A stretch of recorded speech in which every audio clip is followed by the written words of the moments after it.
খালা প্রায়ই আমার ঘরে আসতেন, তবে একদিন বিশেষ এক কারণে আমি নিজেই খালার ঘরের দিকে গেলাম। খালু তখন বাইরে ছিলেন, কিন্তু খালার ঘর থেকে অদ্ভুত কিছু শব্দ আসছিল, যা আমাকে বেশ অবাক করল। আমি আস্তে করে খালার ঘরের দরজার ফাঁক দিয়ে তাকালাম এবং যা দেখলাম তাতে অবাক হয়ে গেলাম। আমার খালা তখন মোবাইল ফোনে মনোযোগ দিয়ে কিছু করছিলেন। তার মুখে একটু অন্যরকম হাসি ফুটে উঠেছিল।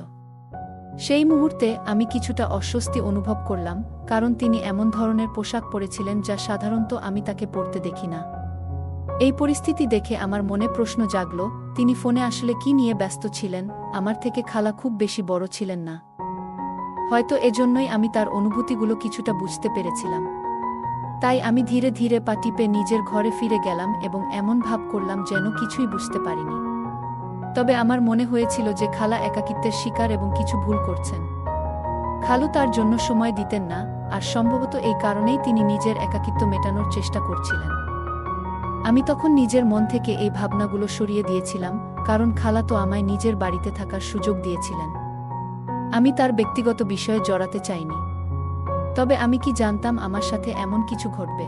খালা ছিলেন একেবারে তরুণী ও অত্যন্ত সুন্দরী একজন মহিলা, যার বয়স খালুর থেকে অনেকটাই কম ছিল। প্রথমবার খালাকে দেখে আমার বিশ্বাসই হচ্ছিল না যে উনি খালুর স্ত্রী। খালু যখন খালাকে আমাদের ছোট শহরে নিয়ে আসেন মায়ের সাথে পরিচয় করানোর জন্য, তারা খুব আনন্দের সাথে এসেছিলেন। কিন্তু খালাকে দেখার পরেই মায়ের মনোভাব পাল্টে যায়। আসলে খালু কাউকে কিছু না জানিয়েই বিয়ে করেছিলেন। তার মা বাবা আর বেঁচে ছিলেন না, তাই খালু বড় শহরে একা থাকতেন এবং সেখানেই কোনো ভাই বোনকে না জানিয়ে বিয়েটা সেরে ফেলেছিলেন। যখন খালু খালাকে নিয়ে আমাদের বাড়িতে এলেন এবং মাকে জানালেন যে তিনি তার স্ত্রী, মা অবাক হয়ে গেলেন। খালু বললেন যে খালা দূরের আত্মীয়ের মেয়ে, কিন্তু মা স্পষ্টভাবে বলে দিলেন, এমন পরিবারে বিয়ে করলেন কেন যারা এমন কাজ করেছেন? মায়ের মতে খালার মতো কাউকে বিয়ে করার আগে খালুর ১০০ বার ভাবা উচিত ছিল। মায়ের স্পষ্ট জানিয়ে দিলেন যে খালাকে তিনি মেনে নিতে পারছেন না। খালার মন ভেঙে গেল, তিনি রাগে বললেন, আমি কোনো ভুল করিনি। আমি খালুকে ভালোবেসেছি, আর আমরা দুজনেই পছন্দ করে বিয়ে করেছি। এটুকুই আমার অপরাধ। কিন্তু মায়ের তার পুরনো সমস্ত গল্প সামনে এনে তাদের বাড়িতে থাকার জায়গা দেননি। খালু যেমন খালাকে নিয়ে এসেছিলেন তেমন করেই ফিরে গেলেন। খালু আর খালার চলে যাওয়ার পর মা খালার সম্পর্কে আমাদের সামনেও অনেক কটু কথা বললেন। মা জানালেন খালার পরিবার অতীতে নানা সময়কার আত্মীয় ছিলেন এবং তাদের পরিবার সবসময় অর্থলোভী ও সন্দেহজনক চরিত্রের ছিল। এই কথাগুলো শোনার পর আমরাও মায়ের কথা মেনে নিলাম এবং ভাবলাম হয়তো খালা লোভেই বিয়েটা করেছেন। খালা ছিলেন খালুর থেকে বয়সে অনেক ছোট এবং খুবই সুন্দরী। তাই আমার মনে প্রশ্ন জেগেছিল, কেন তিনি এত বড় বয়সের একজন ব্যক্তির সাথে বিয়ে করলেন? আমার বোনেরাও বলেছিল হয়তো খালা টাকার লোভেই এই বিয়ে করতে বাধ্য হয়েছিলেন। তবে যখন আমি বড় শহরে খালুর বাড়িতে থাকলাম, ধীরে ধীরে খালার সাথে আমার বন্ধুত্ব গড়ে উঠল। সময়ের সাথে সাথে আমাদের সম্পর্ক আরও মজবুত হল। আমার মনে হতে শুরু করল হয়তো আমার মা খালার ব্যাপারে ভুল ধারণা পোষণ করতেন। খালার আচরণ আমার প্রতি খুবই বন্ধুত্বপূর্ণ ছিল। তিনি ছিলেন একেবারে খোলামেলা, আমাদের মধ্যে কোনো দ্বিধা ছিল না। খালা এমনভাবে আমার সাথে মিশতেন যেন আমরা বহুদিনের পরিচিত। খালা বাড়ির কাজকর্ম করে এসে আমার কাছে বসতেন। আমরা একসাথে টিভি দেখতাম, কখনো গেম খেলতাম। খালা ধীরে ধীরে আমার ঘনিষ্ঠ বন্ধুতে পরিণত হয়েছিলেন। তিনি সবকিছু আমাকে খুলে বলতেন, বিশেষ করে খালুর ব্যাপারে তার অভিযোগগুলো। তিনি বলতেন খালু তার জন্য সময় দেন না, তাই আমার আশায় তিনি খুব খুশি হয়েছিলেন। তিনি সব সময় আমার খুব কাছাকাছি থাকতেন। এরপর খালু যখন কাজে বের হতেন, খালা প্রায়ই আমার ঘরে চলে আসতেন। কখনো বিছানায় বসে কথা বলতেন, আবার কখনো আমাকে পাশে নিয়ে ঘন্টার পর ঘন্টা আলাপ করতেন। খালার মনে হয়তো অনেক কথা জমেছিল, আর তাকে শোনার মতো কেউ ছিল না, তাই তিনি আমাকে পেয়ে মন খুলে বলতেন। একদিন কথা বলতে বলতে হঠাৎ খালা আমার হাতে হাত রেখে বললেন, তোমার মতো শক্তসামর্থ্য পুরুষরা আমার খুব ভালো লাগে। তোমার খালু তো একেবারে আলাদা। অনেকবার বলেছি জিমে যাওয়ার জন্য, কিন্তু তিনি শুনতেই চান না। মানুষ বয়স বাড়ানো থামাতে পারে না, কিন্তু নিজের শরীর তো ঠিক রাখতে পারে। খালার এই কথায় আমার হাসি পেয়ে গেল, কারণ খালুর পেট সত্যিই বেশ বড় হয়ে গেছে। তিনি প্রচুর খেতেন এবং নিজের স্বাস্থ্যের কোনো খেয়াল রাখতেন না। তবে খালা বলতেন, তোমার খালুর শরীর আর ভালো লাগে না আমার। তিনি মজা করে বললেন, তুমি কেন তোমার খালুকে বোঝাচ্ছ না, যাতে তিনিও তোমার মতো ফিট হয়ে যান? পুরুষ মানুষ ফিট হলেই ভালো লাগে। আমি হেসে বললাম, যতই চেষ্টা করো, খালুকে জিমে পাঠানো সম্ভব নয়। যতক্ষণ না তিনি ভুলভাল খাবার খাওয়া বন্ধ করবেন, ততক্ষণ ফিট হওয়া সম্ভব না। খালা একবার আমার দিকে গভীর দৃষ্টিতে তাকালেন, তারপর একটু দীর্ঘশ্বাস ফেলে কিছু না বলে রুম থেকে বেরিয়ে গেলেন। আমি মনে মনে ভাবলাম, সুযোগ পেলে খালুকে বলবো যে তাকে নিজের স্বাস্থ্য নিয়ে চিন্তা করা খুব জরুরি। কিন্তু খালু বাড়িতেই থাকতেন না। তিনি সকালে কাজে বেরিয়ে যেতেন এবং রাতে 10টার দিকে ফিরে এসে ক্লান্ত হয়ে ঘুমিয়ে পড়তেন। খালা সারাদিন একাই থাকতেন। তাই যখন আমি কলেজ থেকে ফিরতাম, তিনি প্রায়ই আমার ঘরে এসে সময় কাটাতেন। ধীরে ধীরে আমাদের মধ্যে এতটাই স্বাভাবিক সম্পর্ক তৈরি হলো যে তিনি দরজায় না নক করেই রুমে ঢুকে পড়তেন। এক দুপুরে কলেজ থেকে ফিরে আমি পোশাক পাল্টাচ্ছিলাম। শার্ট খুলে বিছানা রেখেছিলাম এবং নতুন শার্ট নিতে আলমারি খুললাম। তখনই খালা হঠাৎ ঘরে ঢুকে পড়লেন। তিনি আমার দিকে তাকালেন এবং খালা কিছুক্ষণ ধরে আমার দিকে চুপচাপ তাকিয়েছিলেন।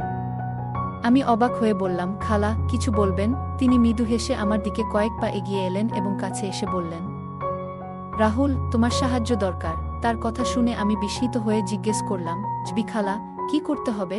খালা আমার কাঁধে হাত রেখে বললেন, যা বলবো সেটা মন দিয়ে করতে হবে। তার কথায় কিছুটা অস্বস্তি বোধ করলেও আমি বললাম, জবি খালা, বলুন কি করতে হবে। তিনি কানে কানে আমাকে কিছু বললেন, যা শুনে আমি হতবাক হয়ে গেলাম। আমার নাম রাহুল। আমি এক ছোট শহর থেকে বড় শহরে পড়াশোনা করতে এসেছিলাম, যাতে নিজেকে যোগ্য করে তুলতে পারি এবং পরিবারকে সাহায্য করতে পারি। এই শহরে আমার খালু থাকতেন, তবে খালার কারণে আমি তাদের বাড়িতে না থেকে হোস্টেলে থাকার সিদ্ধান্ত নিয়েছিলাম। আসলে আমার বড় খালা ছিলেন খুব অদ্ভুত প্রকৃতির। পরিবারের কারো সাথেই তার সম্পর্ক ভালো ছিল না। সবার সাথে ঝগড়া করে যোগাযোগ বন্ধ করে দিয়েছিলেন। কিন্তু আমি যখন পড়াশোনার জন্য বড় শহরে এলাম, খালা আমাকে দেখে বললেন, তুমি হোস্টেলে থাকার কি দরকার? আমাদের বাড়িতে এসো, আমাদের সাথে থাকো। খালার এই প্রস্তাবে আমি অবাক হয়ে গেলাম, কারণ তার তো আমার মায়ের সাথেও সম্পর্ক ভালো ছিল না। খালু এই প্রস্তাবে অবাক হলেন, কারণ তিনিও খালার স্বভাব ভালোভাবেই জানতেন। এ কারণেই তিনি নিজে থেকে আমাকে কখনো তাদের বাড়িতে আসার আমন্ত্রণ দেননি। খালার কথা শুনে আমি কিছুটা দ্বিধায় পড়লাম, কিন্তু শেষে বললাম যে আমি হোস্টেলেই ঠিক আছি। তবে খালা নিজের সহজ সরলতা দেখিয়ে বললেন, আমি এতটাই খারাপ নই যতটা তোমরা মনে করেছ। তোমার মা খালা আমাকে অনেক কিছু বলেন, আমিও কখনো কখনো পাল্টা কিছু বলে দিই, কিন্তু এর মানে এই নয় যে আমি সম্পর্কের মর্ম বুঝি না। এটা তোমার খালুর বাড়ি, আর খালুর বাড়ি থাকতে তুমি কেন হোস্টেলে থাকবে? এতে ভালো দেখাবে না। এখন থেকে তোমাকে আর হোস্টেলে ফিরে যেতে হবে না। আমি তো শুধু খালুকে সালাম জানাতে গিয়েছিলাম, কিন্তু খালার কথায় পুরোপুরি অবাক হয়ে গেলাম। খালা মুচকি হেসে বললেন, যাও, তোমার হোস্টেল থেকে সবকিছু নিয়ে এসো। আমি তোমার পছন্দের খাবার তৈরি করছি। এরপর খালা খালুকে বললেন, উপরের ঘরটা পরিষ্কার করিয়ে নাও, রাহুল এখন থেকে এখানেই থাকবে। এটা শুনে খালু বেশ খুশি হলেন। আমিও ভাবলাম হোস্টেলের খরচ বাঁচবে আর বাড়ির খাবারও পেয়ে যাব। বাইরে থেকে খাবার খেতে খেতে আমি ক্লান্ত হয়ে গিয়েছিলাম। 4 বছর এইভাবে কিভাবে চালাবো? তাই বেশি কিছু না ভেবে তাড়াতাড়ি রাজি হয়ে গেলাম এবং হোস্টেল থেকে নিজের জিনিসপত্র নিয়ে আসতে রওনা হলাম। জিনিসপত্র নিয়ে এসে মাকে ফোন করে জানালাম যে খালা আমাকে তাদের বাড়িতে থাকতে বলেছেন এবং আমি হোস্টেল থেকে খালুর বাড়িতে চলে যাচ্ছি। এটা শুনে মা বেশ অবাক হলেন, এই মহিলার সম্পর্কে কিছু তো ভালো ভাবনা মাথায় এলো। আমি আমার মায়ের কাছে বললাম, মা, খালা এত খারাপ নয় যতটা সবাই মনে করে। আমার কথা শুনে মা বললেন, থাক থাক, বেশি খালার পক্ষপাতিত্ব করিস না। আমি তোর খালাকে ভালোভাবেই জানি। ও আমার ভাইয়ের উপার্জিত টাকায় নিজের জীবন সাজিয়েছে। ওর আর ওর পরিবার কেমন সেটা সবাই জানে, শুধু তোর খালুই দেখেন না। মায়ের কথা শুনে আমি ফোনটা রেখে দিলাম এবং মনে মনে ভাবলাম, মহিলাদের মধ্যে এই ধরনের সমস্যা কখনো শেষ হয় না। একজন মহিলা আরেকজন মহিলাকে কখনো ভালো চোখে দেখে না। এরপর আমি নিজের জিনিসপত্র গুছিয়ে নিলাম। আমি খালার বাড়িতে পৌঁছালাম, কিন্তু জানতাম না যে আমার খালা আমাকে বাড়িতে ডাকার পিছনে আসল উদ্দেশ্য কী ছিল। আমি আমার জিনিসপত্র গুছিয়ে হোস্টেল থেকে খালার বাড়িতে এলাম। খালা আমার পছন্দের খাবার রেঁধে রেখেছিলেন। সেই রাতে আমি, খালা আর খালু অনেকক্ষণ ধরে আড্ডা দিলাম। খালু তার স্ত্রী তানিয়র প্রশংসায় পঞ্চমুখ ছিলেন, আর আমি দেখে খুশি হলাম যে তারা একে অপরের সঙ্গে বেশ সুখী। পরের দিন খালু অফিসে চলে গেলেন, আর আমার কলেজও বন্ধ ছিল। আমি সকাল 10টার দিকে ঘুম থেকে উঠে রুম থেকে বের হলাম। দেখলাম খালা ঘরের কাজ করছেন, হাতের ঝাড়ু দিয়ে ঘর পরিষ্কার করছেন। খালাকে এমন মনোযোগ দিয়ে আগে কখনো দেখিনি। তিনি বেশ সুন্দরী ছিলেন, পরিশ্রমে তার কপালে ঘাম জমে গিয়েছিল। আমাকে দেখে তিনি বললেন, তুমি নাশতা করবে? তোমার জন্য কিছু বানিয়ে দিই? আমি বললাম, না খালা, আপনার কষ্ট করার দরকার নেই। তিনি কাজ ফেলে আমার কাছে এসে বললেন, তুমি কি তোমার মায়ের মতো আমাকে পর ভাবো? আমি বললাম, না, এমন কিছু না। এরপর তিনি আমার হাত ধরলেন এবং আমাকে সোফায় বসিয়ে বললেন, আমার সম্পর্কে অনেকেই ভুল ধারণা পোষণ করে, কিন্তু আমি এতটা খারাপ নই। আমি আর তোমার খালু। হ্যাঁ, আমি নিজের পছন্দে বিয়ে করেছি। কিন্তু এর মানে এই নয় যে আমি সংসার করতে জানি না। তোমার মা বারবার আমাকে বলতেন যে আমি সংসারী মহিলা নই, কিন্তু এর মানে কি সত্যিই তা? আমি এটা সহ্য করতে পারিনি, তাই রাগের বশে আমি তাকে কিছু কথা শুনিয়ে দিয়েছিলাম, তুমি এসব কথায় মন খারাপ করো না। আমি চেয়েছিলাম সম্পর্কটা স্বাভাবিক হোক। তাই তাদের বাড়িতে থাকার সময় আমি সিদ্ধান্ত নিয়েছিলাম সবকিছু ভুলে যেতে। আমি খালাকে বুঝিয়ে বললাম যে মনের কোনো পুরনো কষ্ট আমি আর মনে রাখতে চাই না, আর মায়ের কথায় প্রভাবিত হয়ে কোনো পুরনো ঝগড়া মনে রাখার কোনো ইচ্ছা আমার নেই। খালা এটা শুনে খুব খুশি হলেন। তারপর খালা বললেন, চলো দুজন মিলে কিছু নাশতা বানাই। আমিও এখনো কিছু খাইনি। খালা তখনও মাথায় ওড়না নেননি, বরং আমাকে নিয়ে রান্নাঘরে চলে গেলেন। তিনি আমার সামনেই সব সময় খোলা মেলায় থাকতেন। এতে তিনি কিছু মনে করেন না, কারণ শহরের মেয়েরা খোলা মেলা থাকতেই বেশি পছন্দ করে। তিনি কাজ করতে করতে আমাকে কিছু কিছু নির্দেশ দিচ্ছিলেন, আমিও তার সাথে সাহায্য করছিলাম। কিছুক্ষণ পর আমরা একসাথে বসে নাশতা করছিলাম। খালার সহজ সরল এবং আপনভাব আমাকে ভালো লাগছিল। হোস্টেলের জীবনের চেয়ে এখানে থাকা অনেক বেশি আরামদায়ক মনে হচ্ছিল, কিন্তু ধীরে ধীরে আমি বুঝতে পারলাম খালা খুবই একাকী। খালু সারাদিন অফিসে থাকেন, আর খালা ঘরের কাজকর্ম শেষ করে চুপচাপ বসে থাকেন। অনেক সময় আমি খালাকে চোখের পানি ফেলতে দেখেছি। অনেকবার জিজ্ঞেস করার পর তিনি বললেন যে তিনি নিজেকে খুব একা মনে করেন। খালুর সাথে পছন্দ করে বিয়ে করলেও এখন তিনি মনে করেন খালুর ভালোবাসা আর আগের মতো নেই। তিনি তার নিজের পরিবারকেও খুব মিস করেন। আমি খালাকে বোঝানোর চেষ্টা করলাম যে খালু এখনও তাকে অনেক ভালোবাসেন। এরপর থেকে আমি খালার সাথে আরও বেশি সময় কাটাতে লাগলাম। ধীরে ধীরে আমাদের সম্পর্কটা আরও সহজ হয়ে গেল। খালা প্রায়ই আমার রুমে এসে বসে থাকতেন, আমার সাথে সময় কাটাতেন, আর আমি তাতেই খুশি হতাম। কিন্তু একদিন খালা আমার বিছানায় শুয়ে পড়লেন। খালা প্রায়ই নিজের নাইট ড্রেসে আমার সামনে চলে আসতেন এবং এতে তার কোনো অস্বস্তি হতো না। বরং তিনি আমার পাশে বসে সিনেমা চালিয়ে দিতেন। মাঝে মাঝে তিনি আমাকে জিজ্ঞেস করতেন, তোমার জীবনে কি কোনো মেয়ে আছে? থাকলে বলো, আমি তোমার বিয়ে করিয়ে দেব। আবার কখনো বলতেন, আমি নিজেই তোমার জন্য একটা মেয়ে খুঁজে দেব। একদিন খালা আমাকে বললেন, তুমি অনেক যুবক এবং শক্তিশালী, আর এমন পুরুষই আমার ভালো লাগে। তিনি প্রায় প্রতিদিন আমাকে দুধের গ্লাস এনে দিতেন এবং বলতেন, এভাবেই থাকো সবসময়। কিছুদিন পর আমি লক্ষ্য করলাম খালা তার মোবাইলে বেশিরভাগ সময় ব্যস্ত থাকেন। অনেক সময় চুপচাপ নিজের ঘরে চলে যেতেন, আর তখন তার ঘর থেকে অদ্ভুত শব্দ আসত। যদিও আমি কখনো খালার বিষয়ে সন্দেহ করিনি, কিন্তু যখন সেমিস্টার শেষে আমার ছুটি হলো, আমি ঠিক করেছিলাম যে বাড়ি ফিরে যাব। কিন্তু খালা আমাকে যেতে দিলেন না, বরং জোর করে আমাকে থেকে যেতে বললেন, তুমি চলে গেলে আমি একা হয়ে যাব, তাই তুমি যেও না। আমি খালার কথা রাখতে থেকে গেলাম। সারাদিন আমরা বাইরে ঘুরতাম, আর খালা আমার খুব কাছাকাছি থেকে আমার সঙ্গে ছবি তুলতেন। তিনি বলতেন, তোমার খালু এসব নিয়ে কোনো আগ্রহই রাখেন না। খালা আমাকে নিয়ে প্রায় সব শপিং মলে ঘুরতে যেতেন, আর আমরা যখন ক্লান্ত হয়ে বাড়ি ফিরতাম, তখন তিনি আমার রুমেই চলে আসতেন। এখন এতটাই অভ্যস্ত হয়ে গিয়েছিলাম যে এতে আর কোনো অস্বস্তি লাগত না। তবে যখনই আমি আমার মায়ের সাথে ফোনে কথা বলতাম, মা বলতেন, খালার থেকে একটু দূরে থাকো। তিনি তেমন ভালো মহিলা নন, কিন্তু এখন আর আমি মায়ের কাছে এসব কথা বলতাম না।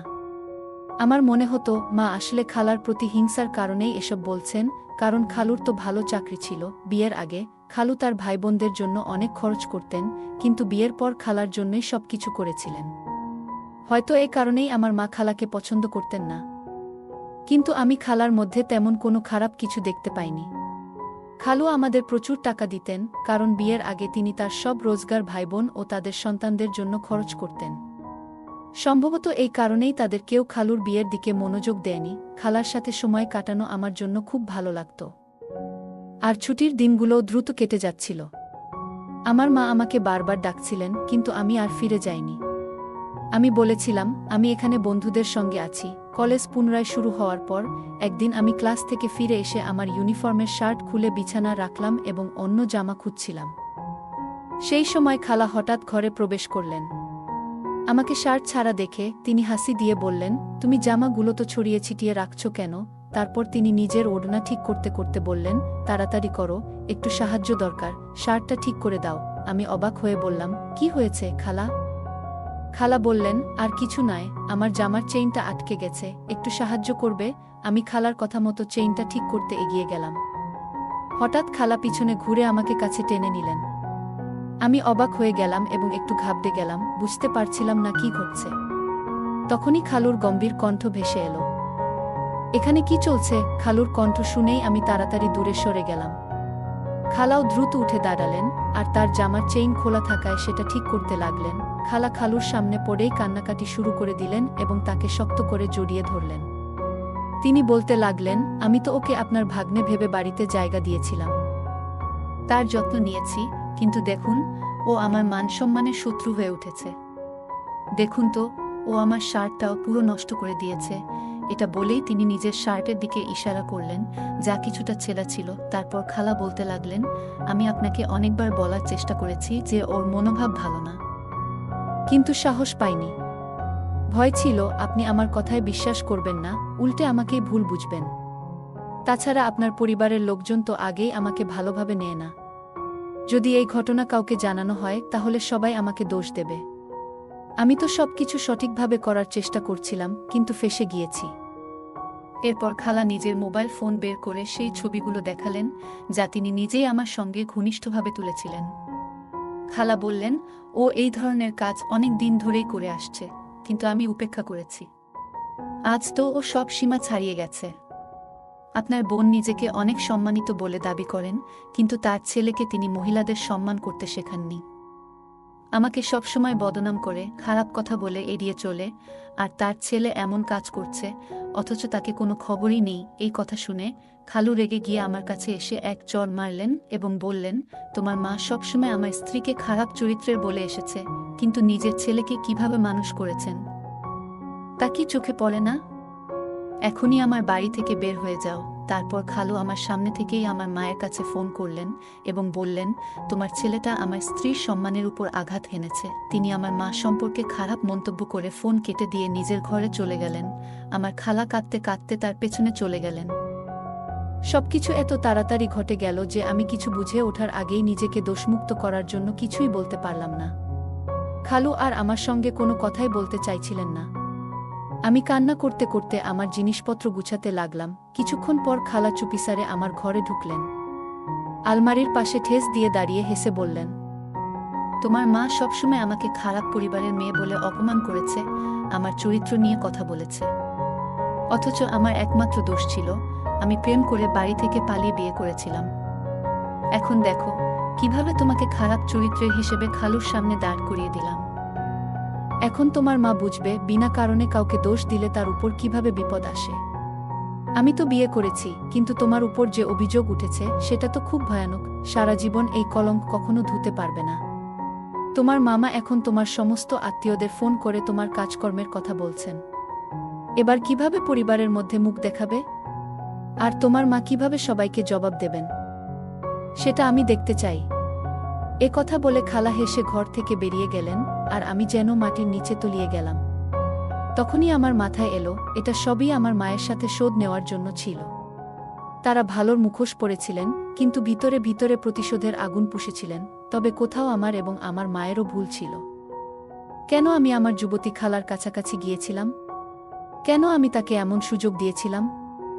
যদি আমার মা তার চরিত্র নিয়ে প্রশ্ন না তুলতেন, বারবার তাকে অপমান না করতেন, হয়তো তিনি এ ধরনের কাজ করতেন না। আমি আমার জিনিসপত্র গুছিয়ে নিলাম, চুপচাপ খালুর বাড়ি ছেড়ে বেরিয়ে গেলাম। মা আমাকে আবার ডেকে পাঠিয়েছিলেন। বাড়ি ফিরে যাওয়ার পর মা আমাকে খুব তিরস্কার করলেন।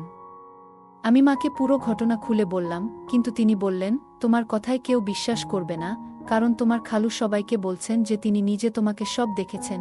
কেউ বিশ্বাস করবে না যে তুমি কিছুই করনি। আমি মাকে বললাম, তুমি কখনো বিশ্বাস করতে চাইলে না যে খালা খারাপ নন। বরং তুমি নিজেই তাকে খারাপ বলেছিলে, যদিও তিনি তোমার সাথে কখনো কোনো অন্যায় করেননি। তুমি তাকে ভালোভাবে চিনতেও না, শুধু কিছু কথা শুনেছিলে অন্যদের কাছ থেকে, আর সেই শোনা কথার উপর ভিত্তি করেই তুমি খালাকে কটু কথা শুনিয়ে যেতে। কিন্তু কিভাবে জানো যা তুমি শুনেছ সেটা সত্যি ছিল নাকি মিথ্যে? যেমন আমার উপর আনা অভিযোগ, আমি মাকে বললাম সম্পর্কগুলোর মাঝে বিষ ঢেলে দিয়েছিলে তুমি, আর তার মূল্য আমাকেই দিতে হলো। আমি খালাকে দোষী মনে করি না, বরং তুমি দোষী।